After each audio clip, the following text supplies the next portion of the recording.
How does that jibe with the fact that amulets and these items can be used, hopefully, to change the physical world? Well, here you have two levels. First, the Kabbalists themselves warn about the dangers of these things. It's not something that's taken very trivially.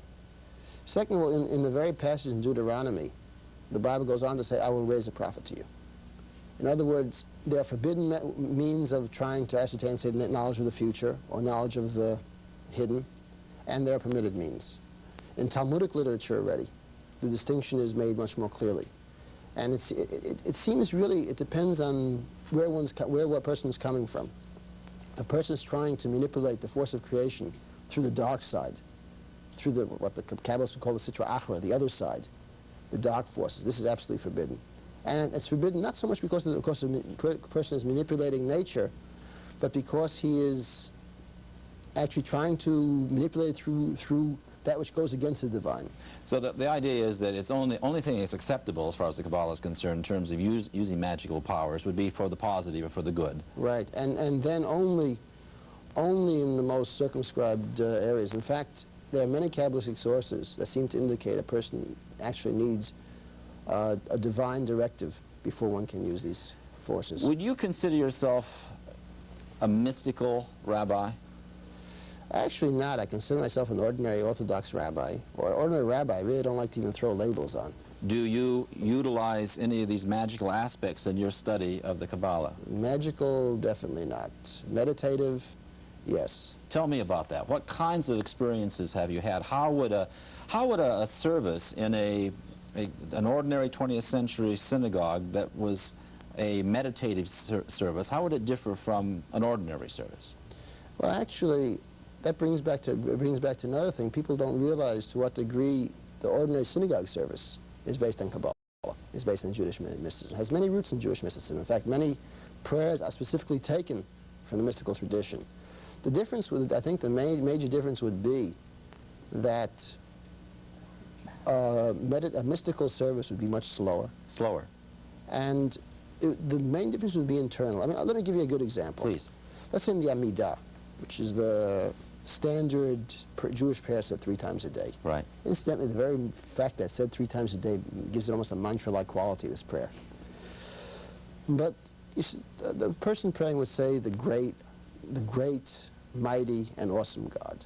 So a person could think of this intellectually, what these things mean.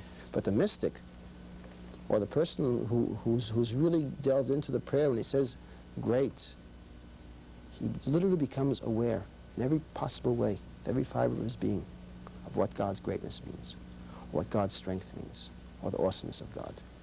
So actually, it's not an intellectual, but a direct experience as to what the words of the prayers mean. So you're suggesting that when you say it's slower, that the meaning, the significance of each word would be meditated upon before moving to the next in the prayer. So the full awesomeness of the meaning would somehow be transmitted to the individual. Precisely. And actually it's interesting, throughout Jewish literature, not only Kabbalistic literature, even legalistic literature or Talmudical literature, one finds this thread of the idea of kavanah, of concentration on the words, of making every word count, of making every word change you as a person. Rabbi, how popular is it becoming? Are more people getting interested, more Jewish people getting interested in mysticism, and is it more popular in one age group as opposed to another? Well, in general, I would say yes, that in general, mysticism has become a sort of part and parcel of our pop culture today, so a lot of young people are becoming interested in Jewish mysticism. In fact, I meet many young people who have had an interest in Eastern religions, and when they discover that Judaism has a parallel to offer, they just eat it up. But what about some of the, shall we call them, more conservative groups, the older group perhaps? What do they think about this? Is it something they consider legitimate, even though we know it had its roots in ancient tradition? It depends whom, but in general, Orthodox Judaism sees the Kabbalah and mysticism as being an important segment of the tradition. There are all kind of taboos against studying it for somebody who hasn't the proper background or the proper age, but people are a little bit afraid of it, but people recognize it as being legitimate. You see it as a growing thing, however. I see it as something growing in importance throughout the entire spectrum of Judaism. I want to thank you very much, Rabbi, for coming and talking to us about a very interesting aspect of ancient tradition and contemporary Judaism. Appreciate it.